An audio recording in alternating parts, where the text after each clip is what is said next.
Good afternoon and welcome to Torah Study with Rabbi P. That's me, Rabbi Perelmuter, coming to you live from beautiful Long Beach, California, where for the next hour we will be discussing some of the more interesting and profound aspects and details of the Torah portion. Last time we met together, we were introduced to a new fellow by the name, you may have heard of him, Moses. Shocking. And Moses, as we discussed last week, was not of the same type of orientation that Abraham, Isaac, and Jacob. Right? God said, chaval al davdin d'loi mishtachen, woe to those that I lost, that will never be forgotten. You know, I told Abraham to go sacrifice his son, and what did he say? Hineni, I'm here, I'm ready to go, no problem. I told him at 99 years old to go circumcise himself, and what did he say? Hineni, I'm ready. You know, Abraham had no problems. I told Isaac, you know what, don't worry, your family and your children will inherit this land. What did Isaac say? Hineni, I'm here. I told Jacob, don't worry, I'll take care of you wherever you go. I'll guard you, even with all of his ups and downs and trials and tribulations. Whatever happened and faced Jacob, what did Jacob say? Hineni, I'm here. Now comes to Moses.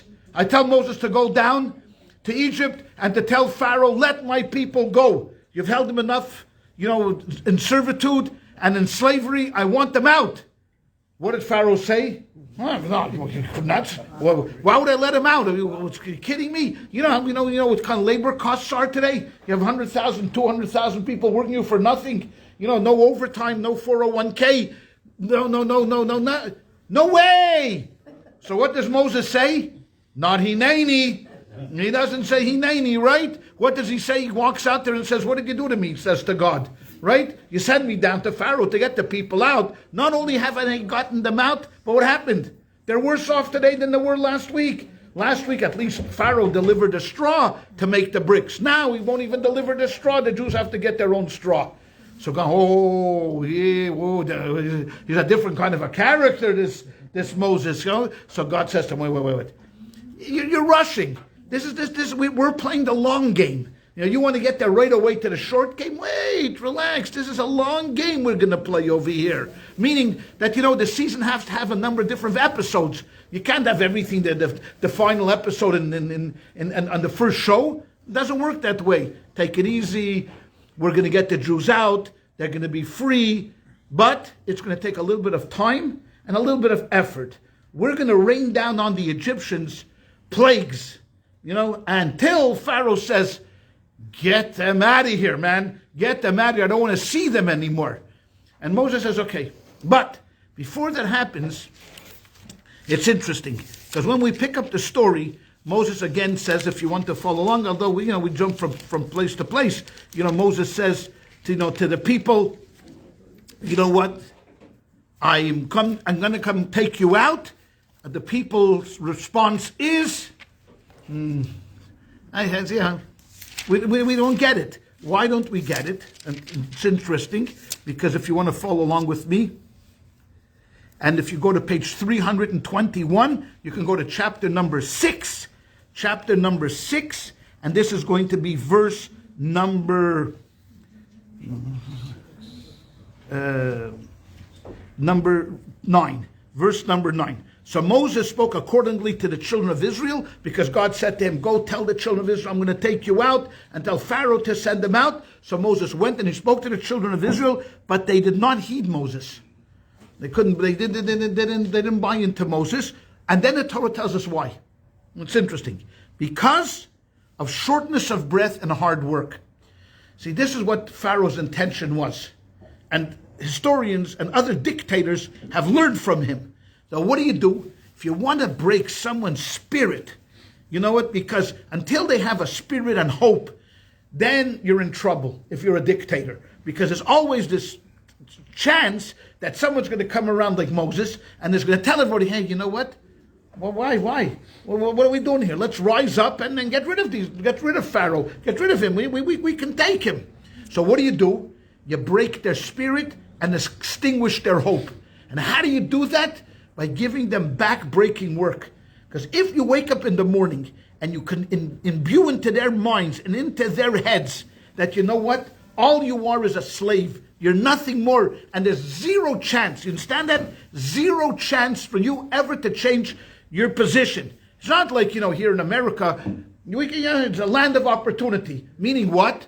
That you can start off in the mail room, pushing the mail and delivering the mail. And one day, if you work really hard, and you're smart, and you're diligent, you can get the key to the executive bathroom.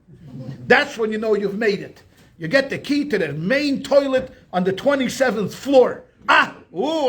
Ma, I was promoted. I have the key to the executive bathroom. Okay, this is the United States of America, but not in Egypt. In Egypt, Pharaoh understood very well that as long as they have hope that they can get out, I'm in danger. So what do? I just crush them. How? With hard work and shortness of breath. Meaning that, you know what? If you ever want to, I don't know why you would want to, but if anybody ever wanted to lose weight, okay? And they would tell you have to also exercise. Besides depriving yourself of food, you also have to be in motion. So they tell you take a walk, but not a leisurely walk like I like to take. Look at the flowers, talk to the trees, pet the dogs. No, they want you to walk. Now, when do you know that you actually are doing something? When you're short of breath. When they tell you short of breath, because as long as you can hold on a conversation, you're not doing enough. When you're short of breath and you can't talk to the other person, okay, finally, mazel tov. You finally reached a level that exercise is actually doing. Now, when you're short of breath, you're not interested in anything else. You're not interested in people hacking you a Chinese, pardon the expression. Have you heard that expression? It's Ladino. No, it's not Ladino. Hack a Chinese means, it literally what it means to knock a teapot. But what it means is that you're talking something in my ear that I have no interest in. Don't hack a Chinese. My teachers used to always say, just stay on topic. Don't tell me this is nonsense. It would be like nonsense. So you're short of breath. Someone is trying to tell you something. Your mind goes blank. The only thing you care about is what? Your next breath. That's all you can care about. It's like when you're, God forbid, if you're in a pool and all of a sudden you lose control and you feel that you're not interested in hearing about the news or who's playing in the Super Bowl. Who cares? I'm short of breath. And this guy's trying to tell me about the Kansas City Chiefs. Who cares? When I'm sitting and I'm eating a meal and I'm calm, yes. And that's what Pharaoh did. Pharaoh achieved this by getting the Jews to work to such a degree that they could not think of anything else. So even when Moses came around, and they trusted Moses, they didn't think that Moses was a liar. They didn't think he made this up. He came with Aaron, and Aaron had street credibility. He came to them and told them there's great news. God is coming to take us out of Egypt. They couldn't. They had no hope. And that's a critical element in keeping people down. That's why we have developed, because we know as Jews, the history of the Jewish people has been, ups and downs and sideways and right ways and left ways and, all different kind of ways. One thing that we have developed, like Elie Wiesel once said, when a Jew has no hope, you know what he does? Creates hope. When he has no hope, he creates hope. Meaning that no matter what the circumstances are, we have to be able to say to ourselves, there'll be a better day. And even though we may know in our hearts that there won't be a better day, it doesn't matter. We have to create hope, because that's what the people did not have then in Egypt. That's when Pharaoh knew that, he's in charge. And that's why he was so arrogant. So when Moses came to him and said to him, hey, you know what? Threw down the stick, it turned into a serpent. Who cares? I can do that myself, So God said, wait. He's arrogant now, but we're going to show him. Slowly but surely, we're going to drill into his head a number of different things. Number one is he denies God. Who is this God? So the first 3 plagues that we're going to do on him is going to just prove to him and show him that number one, a first primary cause exists. Meaning that when Abraham came into the world and revolutionized our whole idea of theology, meaning he brought in a whole new spirit of religion, what did he accomplish? What did he do? There were religious people before him. There were priests before him. There were shamans before him. There were places of worship before him. So what did Abraham accomplish? Abraham accomplished that he proved to everybody, he wanted to prove to everybody that there is a first cause. Meaning that all of your pagan gods and all of your idols are not worth anything, because everything boils down to the first cause. meaning that there is a power, there's a spirit. We call it God. You can call it whatever you want. But that first cause is responsible. That's it. And that's what Pharaoh is going to find out in the first 3 plagues. So what does he hit first? The blood. He brings the blood. Now commentators are saying, okay, so why the blood? Why blood first? For a number of different reasons. I mean, the obvious reason is you spilled our blood. We're going to spill as a tit for tat. You spilled the Jewish people's blood. Watch this. I'm going to get you, and I'm going to. So why didn't he make them bleed? So make the Egyptians. No. I'm going to accomplish 2 things. Number 1, I'm going to bring it to blood. But you know where I'm going to get the blood from? The Nile. The Nile. Why the Nile? Why hit the Nile? Why hit the rivers? Why hit the swamps? Why hit all of these bodies of water? Because they worshiped the Nile. The Nile was to them a god because all of Egypt was watered through the Nile. They don't get much rainfall in Egypt. It's all through the Nile. So not only am I going to accomplish that you're going to see blood, but you know where that blood is going to come from? Your own God. I'm going to get your deities first to prove to you what? That there is a God in heaven. That number 1, there's a God in heaven. There is a first cause.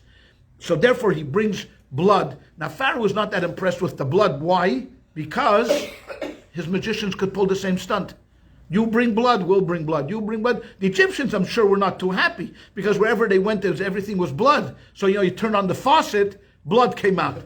That's you want to take a shower, blood. So for 7 days, that's all they had in Egypt. Finally, God said, it's enough. Let's go on to the next one. Pharaoh, ready to send them out? No.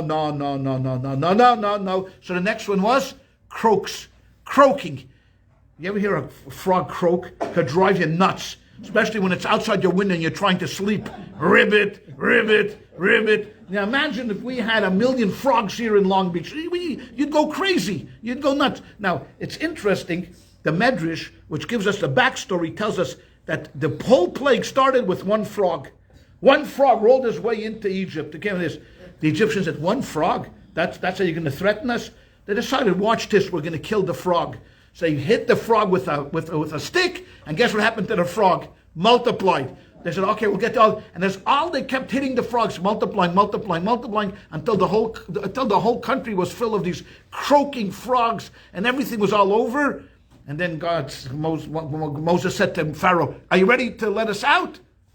No, didn't want to let them out. They got rid of the frogs. So then they did the lice. Now the lice was interesting because it tells us in the book that the Egyptian magicians tried to recreate. They were able to recreate a frog. They said, you want a frog? Here's a frog. Okay, fine. So they got the gun, but the lice they were not able to recreate. They said, no, etzbah, this comes from God. We can't do it. Now, don't ask me why, but Kabbalistically it tells us that the black magic, which they were practicing, has no effect on anything that's less than a lentil. Have you ever seen a lentil bean? Lentil bean is a small little bean. Anything smaller than a lentil bean, black magic has no force over. Why? Anybody's guess? I mean, okay, God had to make it so there's some part of the world where they don't have any power over, so he made it less than a lentil bean. Since lice is smaller than a lentil bean, the Egyptian couldn't recreate this, so therefore, they said, no, this comes from God, and this is not Moses, you better let them go. Okay, so he said, no, go. Then this was the pattern, right? Pharaoh calls him, he says, go. And then what happens? He gets rid of the lice, and then what happens? Nah, I'm not going to let you go. Why should I let you go? Okay, so let's stop here for a moment about the plagues. Let's talk about why he brought the plagues. Because it could have been very easy for him, as God said initially to Moses, I'm going to kill all their firstborn. This he tells them when he first meets them. I'm going to bring a firstborn, and they're going to get rid of you. So why didn't he just do that? Why didn't he just say to Pharaoh, listen, Pharaoh, I'm telling you now, if you don't let the Jews go, we're going to kill all your firstborn, and then just save all of this tumult with the frogs and the this and the lice. Why bother with all of this? Kill their firstborn and then just leave. No. There was a purpose. And the purpose we'll talk about today is twofold. First, we'll talk about the Egyptians. There's number 1 that God wanted to bring upon the Egyptians a certain amount of plagues to show them that there is number 1, as I mentioned before, a first cause. Because as you know, the Egyptians were pagans and believed in all kinds of idols. So God wanted to show them that, number one, that there is a first cause. Okay, so there's a first cause doesn't necessarily mean anything has to do with me.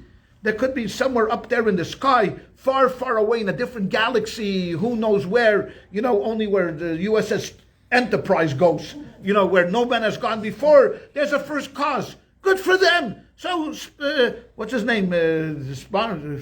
Spock and then Kirk will run into this first cause. For those who remembers Star Trek, thank you. Star Trek. Good for them, two Jewish boys. Goodbye. See you later. What does this have to do with me?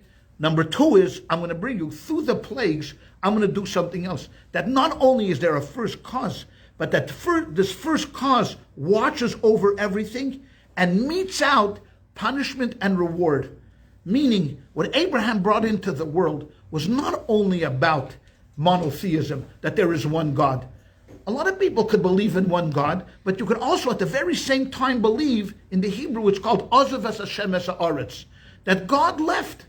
Who says that he's involved in the world? God left the world, meaning that, he was sitting one day, and for whatever reason, we can speculate, but for whatever reason, he decided, well, a good idea, let's create a world.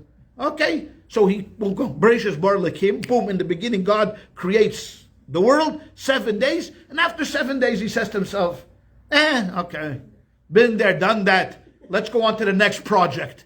Okay, and he's gone. A lot of people believe that.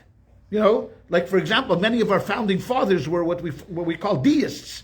They were deists. They believed in natural religion, meaning that people themselves, if they just thought it through, will come to the right conclusions, right? Okay, they Jefferson put in, we're imbued by the Creator and God we trust and all that, and they play this, but they believe now that God created the world. There was a creator. There is a first cause, but he doesn't really get involved in the day-to-day machinations of the world. Abraham said, no, my friend. No, my friend, I'm very sorry. Even though it doesn't look like God is involved and watches and cares about everything we do.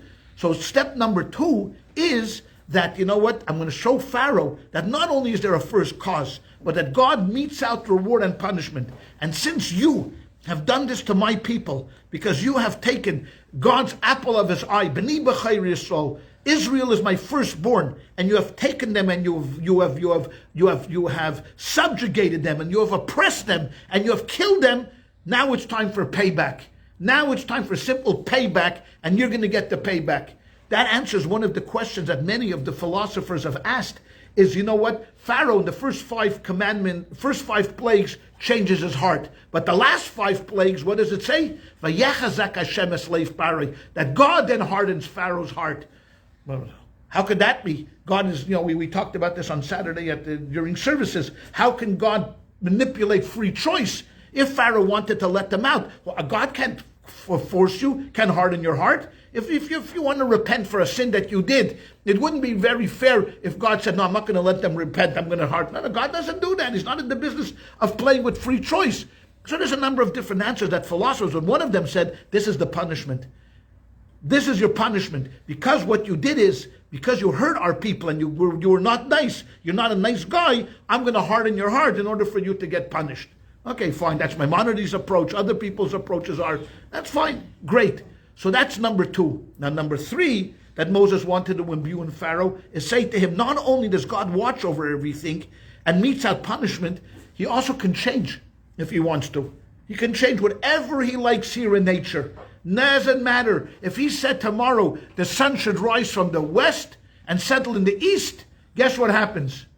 The sun rises in the west and settles in the east. If tomorrow God decides that he wants water to flow upwards instead of downwards, what happens? Who created gravity? God created gravity, and he can change gravity if he wants to. And I'm going to prove it to you, Pharaoh, that all of these premises that I'm now supposing that there's a first cause, he watches over everything, and he can change nature, I'm going to show you.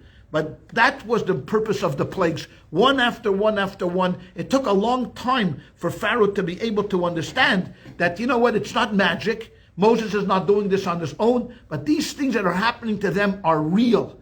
this is real, that there's a real power out there. Because let's be honest, when we see a plague, like, I give you an example, we just lived through one, I believe, the fires. I believe that's a plague. Because when you look at it and you saw the places burning for day after day after day after day, and homes and more homes, this is what it was in Egypt. This is what it was. It was a fire that burnt down 12,000 homes. Thank God. I mean, it's hard to say thank God there was not more loss of life. Every life is a thing. But if you think about the possibility, what could have happened, how many hundreds and thousands of people could have died in this? Okay, we saw a plague. Now, what should we do when we see a plague like this? When we see fires that are burning out of control and thousands of people are losing everything that they had, and the mile after mile of homes are being destroyed, the Torah demands of us that we look into ourselves and say, why is this happening to us? Why? Why are you doing this to me? We should cry out. Then we should do, not only we should cry out, but we should be introspective and say, what have we been doing wrong here? In California, what has been the great sin that we have created, that God has visited these fires upon us? Do we do that? We do that? Except for 3 people may have done that, in California. But for most of us, what do? We blame whom? The government, the water department, this, the drought, the trees, the grass, the people in power. We'll look for everything else. We'll put blame except everything else, except that was what the plagues were for. The plagues were for because most people don't get excited about these miraculous events. I don't call it miraculous because it looks like nature, it looks natural. But if you think about it for a second, in biblical times, if there was a fire like this that was burning, they would say, look what God is doing to us. He's burning us, he's burning down. But we, in America, we don't think in biblical terms. We don't think in these religious terms to say that this is connected to God. But somehow God has his hand in it. It happens because we didn't clear out the bush, and we're in a fire zone, and we knocked down the dams, and we did this and we did that, and that's why the fire came. So what Moses is doing here is, I understand that people generally don't change because of these miraculous occurrences or out of nature occurrences. What do we say? It's natural. No, when Mother Nature waves her fist, there's not much we can do about it. That's the way it works. When Mother Nature decides to pull off a tsunami, however she does that, you know what we have to do? Sit back and take it, baby, because there's not much that you're going to be able to do about it. And it's not miraculous. It's not God. Come on, don't bring God into this. Please, don't bother us with this. But that's what Moses had to contend with. He had to contend with the Egyptians. But he said, don't worry. After 9 plagues, after the darkness is going to happen, Pharaoh is going to change his tune afterwards, but it takes time. It takes time. Because miracles don't change people. We've talked about this and we will continue to reiterate this message down the line, that miracles generally are good markers, meaning you'll go, whoa, how did he do that one? That's incredible how he pulled that off. Blood, wow. Frogs, lice, great. Wild beasts, pestilence, but do they actually change people? No. Until you in your own heart begin to realize that there's something fishy going on over here, and say to yourself, Etzba Elokimhi, this is the finger of God, and we need to think about how we have to change our own lives. Yeah. So Moses, this is one of the reasons why he had to bring the 10 plagues upon Pharaoh. But that's only half the story.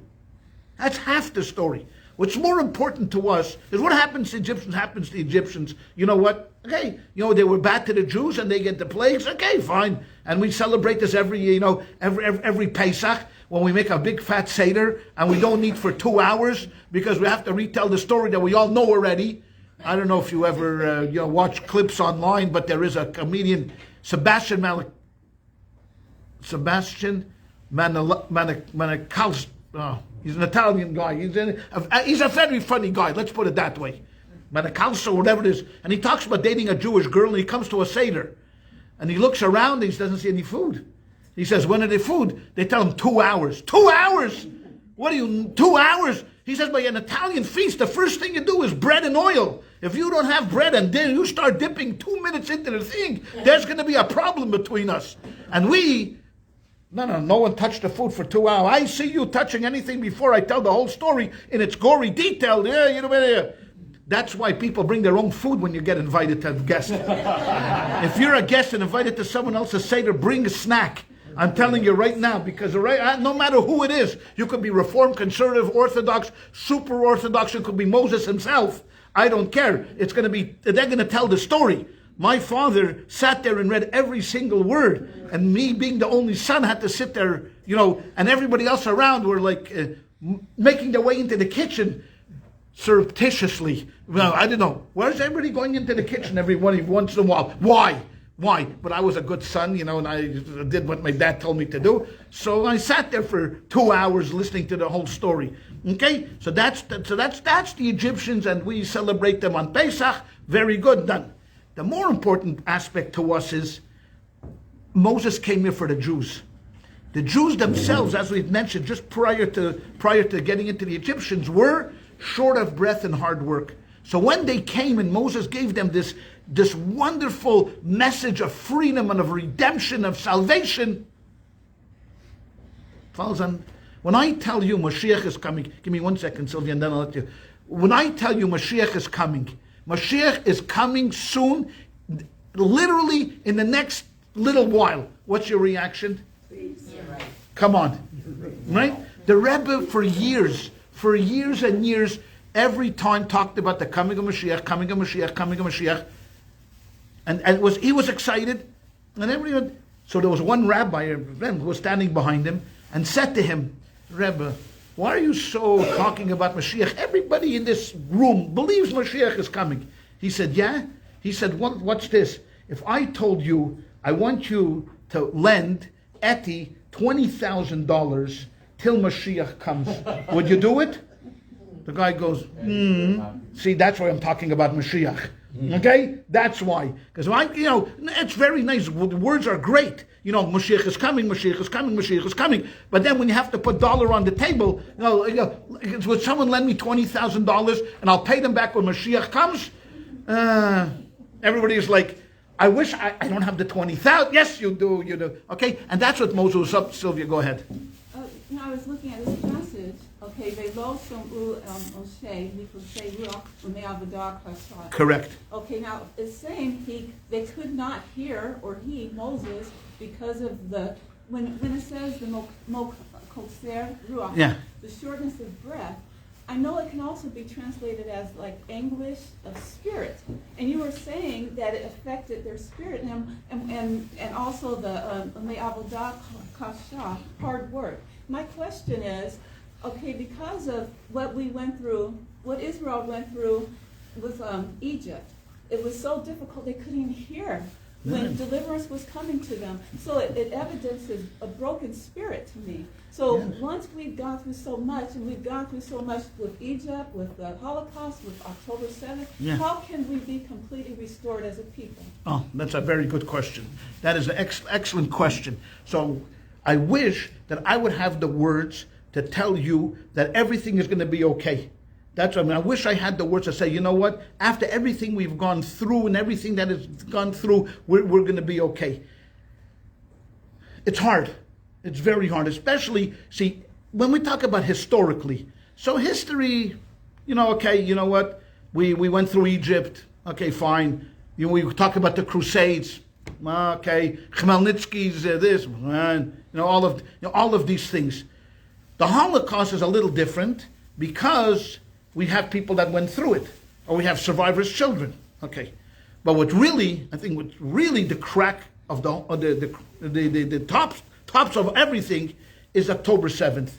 What we saw on October 7th, we saw like a little bit of what happened in the Holocaust. I mean, let's be honest. I mean, 1,200 is a big number, but compared to 6 million, and there's no question that this shook at the core of the Jewish people. The core of the Jewish people. Because you know what we thought to ourselves. But one thing that we have learned from all of these tragedies, one thing we have learned is resilience. We have learned that we are not going to lay down and just disappear, no matter what happens to us. It didn't happen during the Crusades when we lost all the communities there, in France and in Germany. It didn't happen then. It didn't happen in the Ukraine when we lost Khmelnytskys, and it didn't happen during all the pogroms in Russia, and when the Sephardim had to suffer through the Almohads and their own terrible tragedies in Greece and all of these things. It didn't happen with the 2 temples that they burned down. So one thing we have learned as Jews is that, even though it may be dark, it doesn't matter. We will somehow, somewhere, deep down in the reservoir of our faith, we will pick ourselves up and we will dust ourselves off and we will keep going. And that's the message of history. That, we're going to be bloodied. And believe me, there's no more bloody than the Holocaust. Lost 33% of world Jewry. And among those 33%, think about it, over 1 million children. What those children could have been, who knows? We talk about Einstein. How many Einsteins there Hitler killed? We had Salk, who brought the polio vaccine. You know how many Salks there were? The Rogachover, great scholars. You know how many scholars there were among those 1 million children that could have, who knows what could have done? Could have been no COVID. Could have been one of those kids. Who knows what? But you know what? We hurt. What happened in 1948? What did we do? We raised the flag in Israel, because what did we say to ourselves? We said, Am Yisrael Chai, that no matter what happens to us, we'll be down, we'll be out, we'll be knocked, we'll be chased, we will be hated. It doesn't matter. If you're a person of a little faith, you will know that this is what we call resilience. There's something in the Jewish soul that is given to us that is able, no matter what happens to us, we'll be back. Let's just go off topic just for a second. The shocker is like this. We are 0.00000% of the world's population. We don't even make any difference. Israel is a speck. If you look at Israel on a map, it's nothing. First of all, compared to the Arab countries, 22 Arab countries, we're nothing. Zero. Not Ephes. It's 9 miles. If you take the West Bank, the edge of the West Bank till the Mediterranean Sea is 9 miles. And 9 miles is nothing. From here to 9 miles is nothing. We as a people in the world make nothing. Now look at us. The world can't get enough of us. The world can't get enough of us. And it's anything happens, boom, boom, it's a Jew. Jewish. This, Netanyahu sneezes. That's what it is.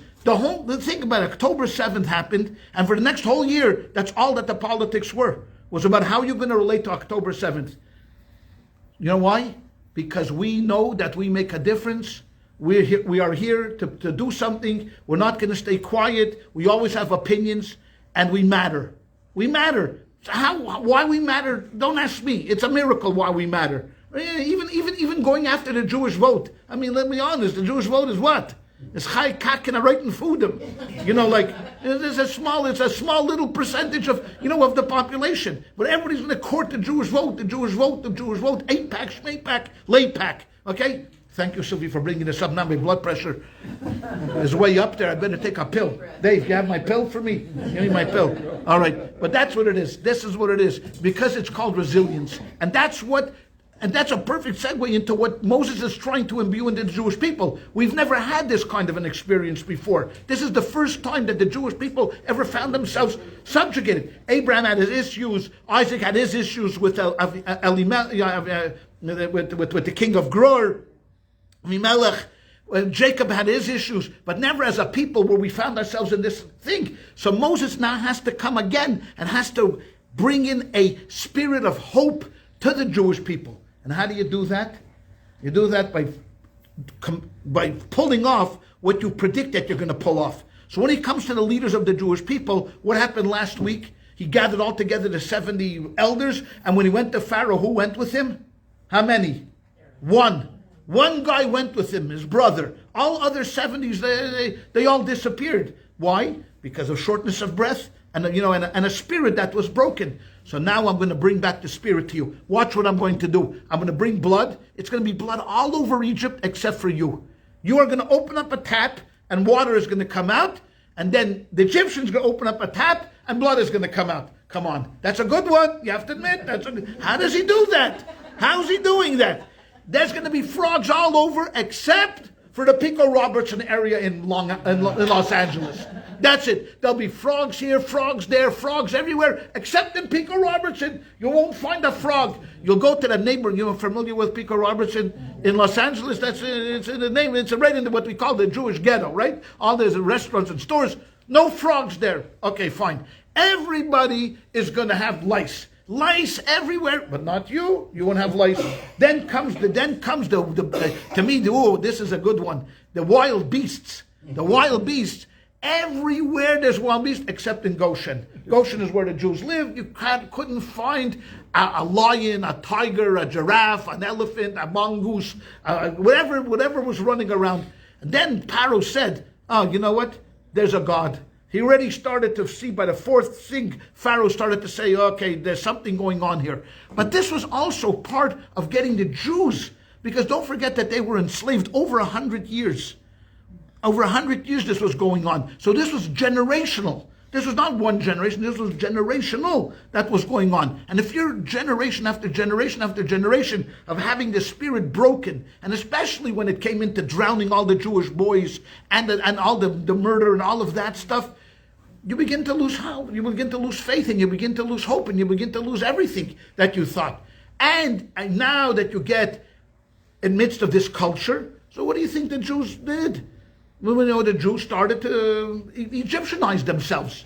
And that's what we'll find later on down the line, that not all the Jews wanted to leave Egypt, even after everything was said and done, after everything that they had gone through the hard work and all the spirit breaking work, and then, the boys drowning and everything. There were people that did not want to leave.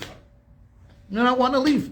Now, to me, it may, you have a house, as bad as it is, at least to walk into the desert with Moses, they didn't want to leave. So part two of this is that not only am I here to bring back punishment and everything on Egypt, but I'm also here to regain the trust of the Jewish people and to get them to begin to realize that, whatever they saw in the Egyptian culture, because, if you're a slave and you look at these guys and they're living the life of glory, you think to yourself, what are we doing wrong? We're worshiping this God, but we're nowhere. They're not worshiping this God, and they're everywhere. You begin to your faith begins to shake. And many people began to worship idols, and many of the Jews, became idolaters and pagans and all of this.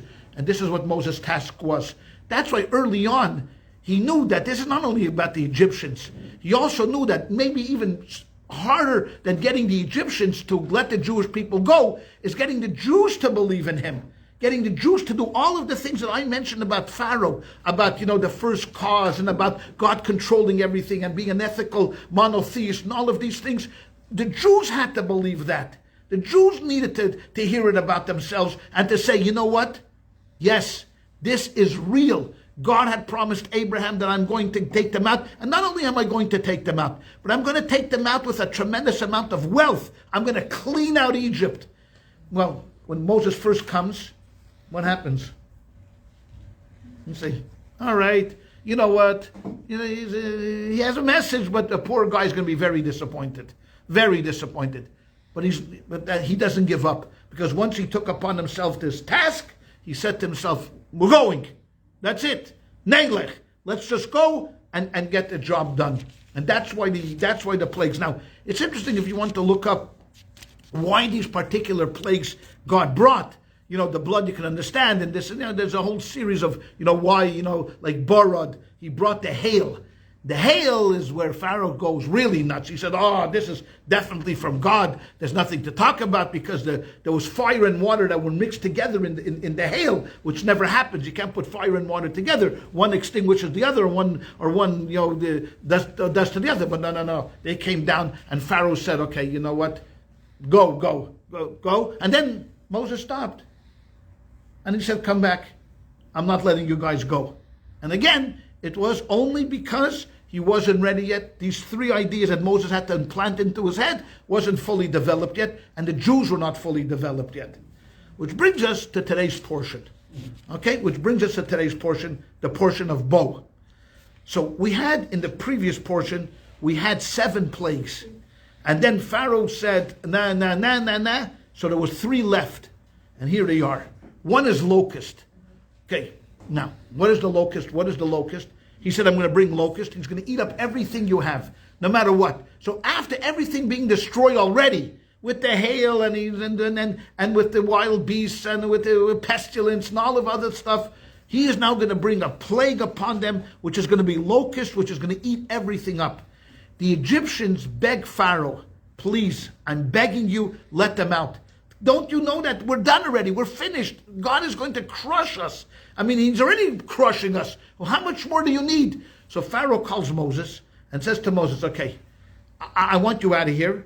No question about it. Okay, you're causing us enough problems. I'm already starting to lose support from my people. Who's going? And here's an interesting thing. Moses says, everybody.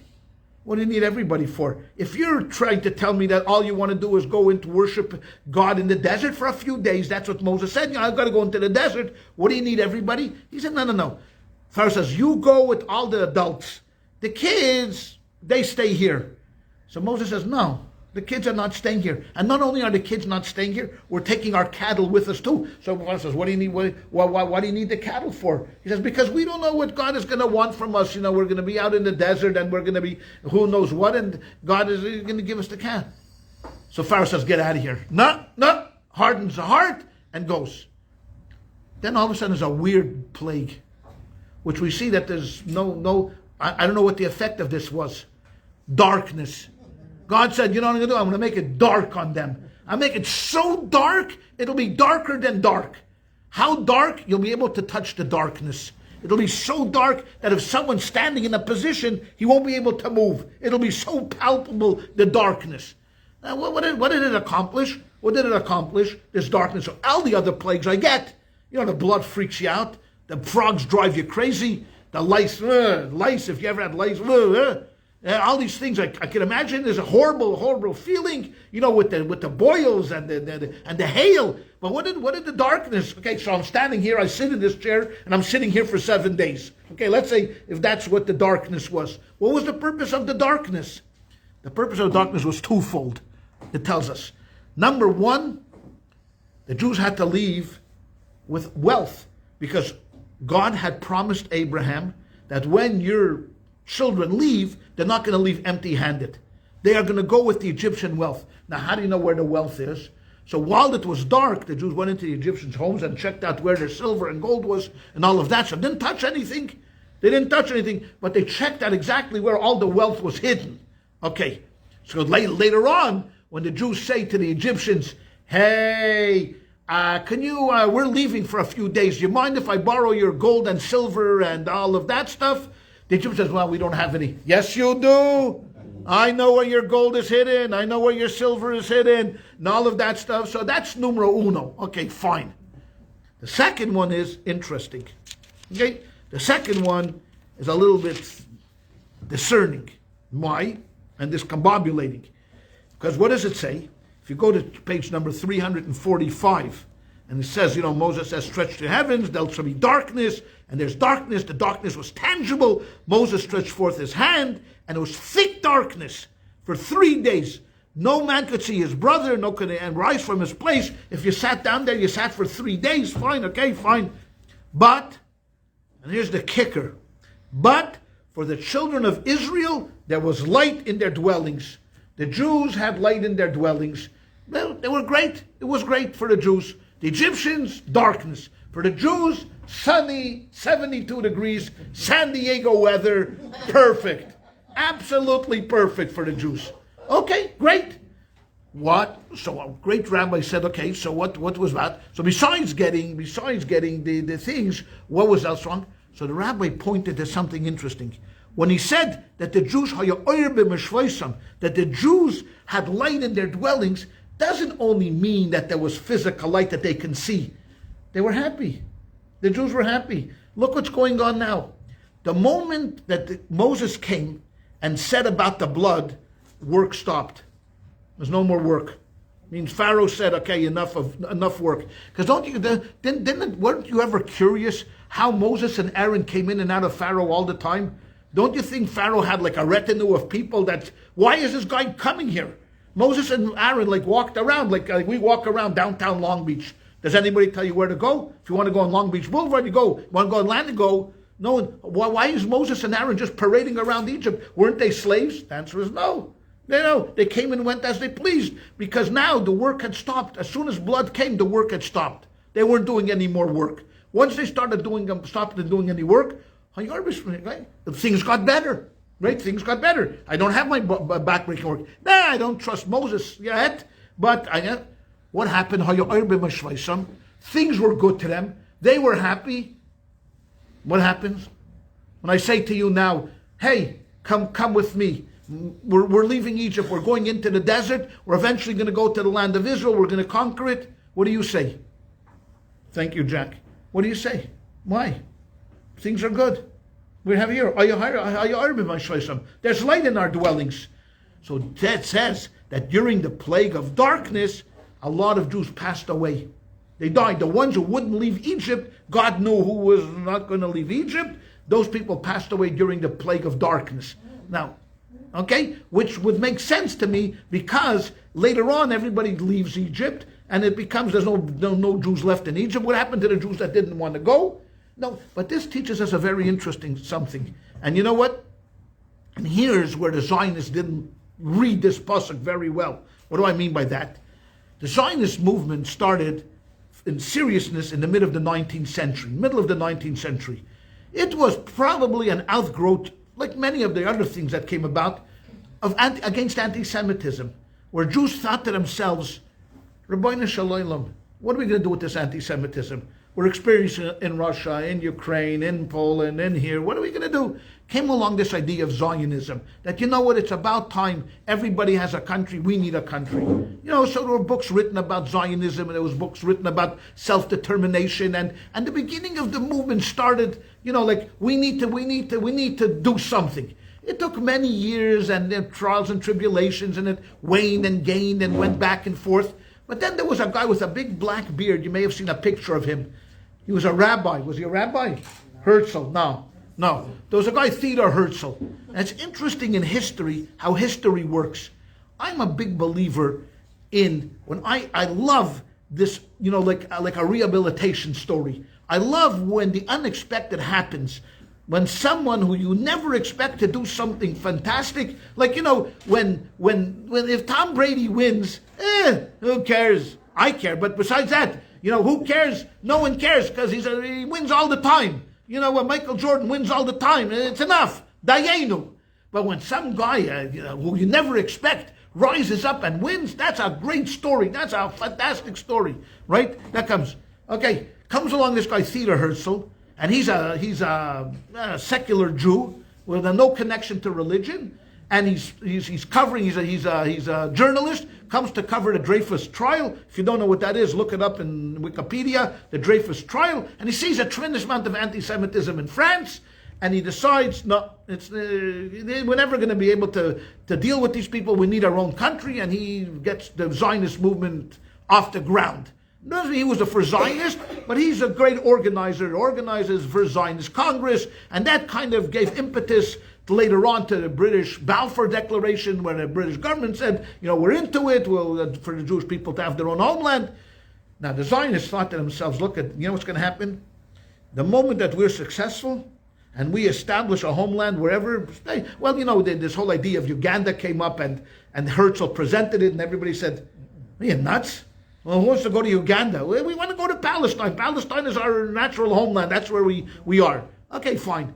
As soon as we establish that we can go to Palestine, you know what's going to happen to world Jewry? They're going to flock there. Flock! Between 1910 and let's say 1948, there was maybe 3-4 what we call aliyot. There were times when Jews emigrated to Israel. Okay? The same thing from 1880 to 1920, there was mass emigration to the United States of America. Now, I'm not going to bet anybody, but where do you think more Jews went? To Palestine or to the United States of America? United States. Yes, you're absolutely correct. For every one Jew that went to Palestine, where did they go? 10 Jews came here. So 200 Jews emigrated to Palestine, 2 million Jews came here to the United States. Why do you think? Why do you think? And the Zionists couldn't understand this. We're establishing a yishuv here. We're establishing a colony here. We're establishing a land here. This is going to be eventually our own land. What do you have in New York? What do you have in Philadelphia? What do you have in Boston? Money. The golden in Medina. It's called money. Okay? That's what you have in America. You know what you don't have in Palestine? Money. You have nothing. You're poor. You have to rely on this. The Zionists didn't learn this verse. If they had just looked at the Haya Arba Mashvaisam, if they just recognized in Egypt that when Jews settle down in a place, it's very hard to dislodge them. No matter what you promise them, no matter what you do. People were living, after the war in Morocco, for example, had a huge community. I mean, huge community. And they would have stayed there if it wasn't for the Moroccans that, after 48, this rabble roused against them.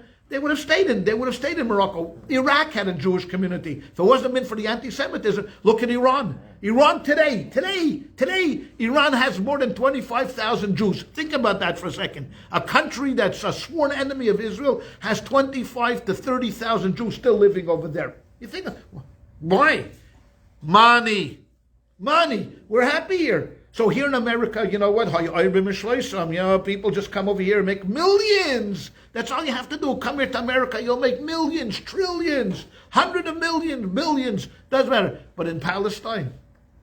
So this is the challenge of every leader that comes along and wants the Jewish people to emigrate, whatever it is, to Israel now. Why are we not living there? And why am I not living there? Shame on me. For not, we have a Jewish country now. You go to Israel, whoever was in Israel.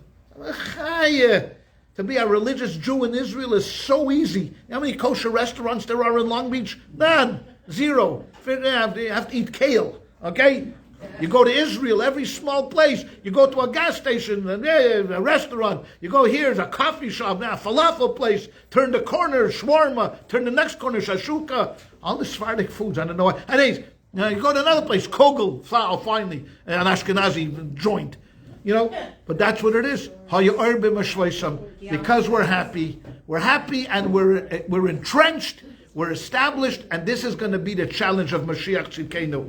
When the righteous Mashiach is going to come, which I believe, hopefully, speedily in our day, he's going to come to the American Jewish people and he's going to say, okay, Higias man gulaschem. The time of your redemption has happened, and all of the prophecies that all the prophets gave and all the promises in the world, it's going to be a new day for us. The world is going to get rid of anti-Semitism, only goodness and peace and tranquility, and everything is going to reign over the world. Let's go. We're going to go back to Israel and establish the way, our forefathers and foremothers lived there. What are American Jews going to say to him? Okay, look, Mashiach, look. Here's a check. Let me write you a check for your cause. What's your cause? Emigration. Let me write you a check because I have myself a 12,000 square foot house in Malibu that looks over the ocean. You think I'm giving up this 12,000 square foot house in Malibu to live in a 2-bedroom apartment in Yaffo? Now let's be honest. Who's doing that? So that's going to be Mashiach's challenge. He's going to have the same challenge that Moshe Rabbeinu had when he came to Egypt. We're not suffering from broken spirit. We're suffering from because we get used to the culture, and when you talk about such a lofty concept as salvation, that anti-Semitism is going to end, we're cynical. We're cynical because he's coming, and okay, but the key is, as Sylvia had mentioned before, and her question brought up, the issue of resilience, never to give up hope. That no matter what the circumstances are, we are trucking along. And next week, when we pick it up, there's going to be a game changer that happens in chapter number 12 in the Parshas Boy. Because now we're going to find out that God is going to be great. And He loves us, and He cares for us, and He worries about us, and He's going to take it out of Egypt. But it comes with a price. And that price is called mitzvahs. And those mitzvahs are the subject that we are going to talk about next week, starting from the leaving of Egypt and the giving of the command, not the 10 commandments, but the first commandments to the Jewish people. But until then, I want us to all practice hope and whatever, all the good things that happened, all the good things that happens in life. Go out there and live a good life, because that's the best thing that we can do, a meaningful life, be good to each other. And until then, we'll say, see you next week. All righty.